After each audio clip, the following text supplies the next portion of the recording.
నమస్తే, welcome to Telugu 360. మనతోని ఉమక్క గారు అయితే ఉన్నారు. చాలా విషయాలు మాట్లాడదాం, మహిళల గురించి ముఖ్యంగా మాట్లాడదాం. ఎందుకంటే ఈరోజు ఉమెన్స్ డే అందరికి తెలిసిన విషయాలే. కానీ మహిళలకు జరుగుతున్న అన్యాయాల గురించి, ముఖ్యంగా కాంగ్రెస్ గవర్నమెంట్ వచ్చిన తర్వాత కూడా అన్యాయాలు జరుగుతూనే ఉన్నాయి, కొనసాగుతూనే ఉన్నాయి. ఇవన్నీ అంశాల మీద అయితే మాట్లాడే ప్రయత్నం చేద్దాం. అక్క నమస్తే, ముందుగా ఉమెన్స్ డే శుభాకాంక్షలు. ఈరోజు సెలబ్రేషన్స్ అయితే గట్టిగా జరుగుతూ ఉన్నాయి. ఎలా చూస్తూ ఉన్నారు? ఒక్కరోజుకు మాత్రమే పరిమితం అంటారా, లేకుంటే మహిళల దినోత్సవాన్ని ఎలా చూస్తూ ఉన్నారు ప్రజెంట్?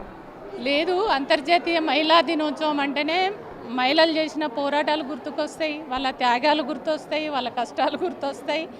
ఈ ఒక్కరోజన్నా ఆనాడు ఐక్యరాజ్య సమితిలో క్లారా జెట్కిన్ ప్రతిపాదించింది. ఏది వాళ్ళు చేసినటువంటి పోరాటాలన్నీ మేము సాధించుకున్నటువంటి హక్కుల దినంగా జరపాలనేది ఏదైతే ప్రతిపాదించిందో దాని ఆధారంగానే ఇవాళ ప్రపంచవ్యాప్తంగా మహిళలు ఈ అంతర్జాతీయ మహిళా దినోత్సవ వేడుకలు జరుపుకుంటున్నారు.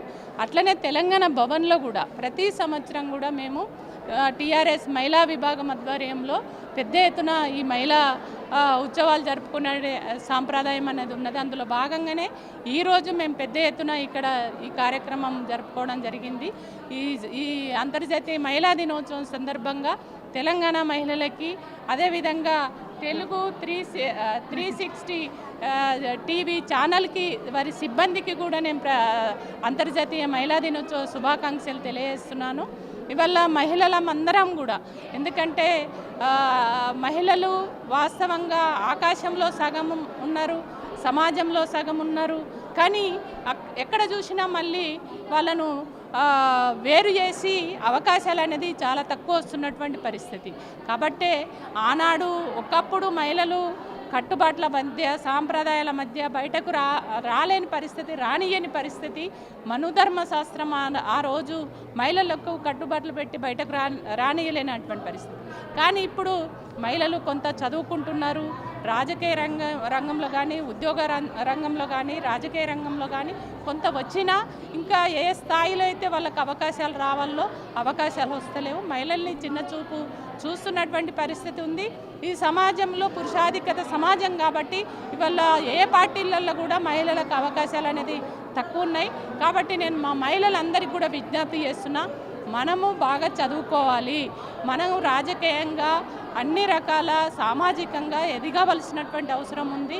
అన్ని చదువుకుంటేనే విజ్ఞానం వస్తుంది, ఉద్యోగ అవకాశాలు వస్తాయి. రాజకీయాలలో దేన్నైనా కూడా ఎక్కడ అన్యాయం జరిగినా ఎదిరించడానికి ఆస్కారం ఉంటుంది. కాబట్టి మహిళలు కూడా అన్నిటిని అందిపుచ్చుకునే విధంగా ఎదగవలసినటువంటి అవసరం ఉందని చెప్పేసి ఈ సందర్భంగా తెలియజేస్తుంది. మన హైదరాబాద్లో జరుగుతున్న సంఘటనలు, గత 2-3 నెలల నుండి జరుగుతున్న సంఘటనలు, ఒక భర్త భార్యని ఒక ముక్కలు చేసిన సంఘటన చూసాము. మేడ్చల్ కాడ ఒక ఆమెను అత్యాచారం పడేసి చూసినాం.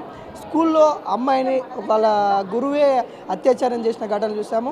ఇవన్నీ ఘటనలు అసలు ఎటు అవుతుంది తెలంగాణ, ముఖ్యంగా మన రాజధాని అని చెప్పుకునే హైదరాబాద్లోనే గత 3-4 నెలల నుండి ఇలాంటి క్రైమ్స్ అన్న చూస్తూ ఉన్నాం. మహిళల మీదనే, ముఖ్యంగా చిన్నపిల్లలు 4 years నుండి స్టార్ట్ అవుతూ ఉంది, వృద్ధుల కాన్సులు కూడా వస్తూ ఉంది. ఇవన్నింటి అసలు ఏమంటారు?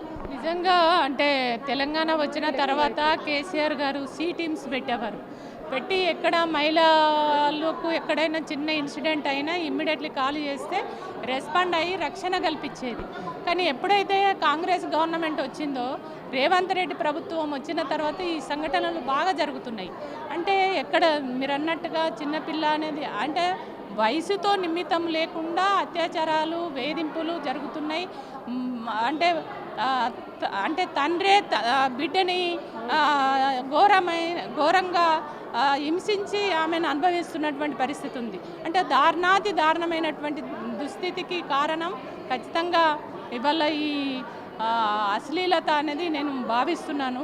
సాహిత్యం కావచ్చు, సినిమాలు కావచ్చు, ఇవన్నీ ఏది యూట్యూబ్లలో వస్తున్నటువంటి అనేక ఇవాళ డ్రగ్స్ కానీ, మద్యం కానీ, ఇవన్నిటికీ అలవాటు పడ్డటువంటి యువత పక్కదారులు బట్టి ఇట్లాంటి నేరాలకు పాల్పడుతున్నటువంటి పరిస్థితి.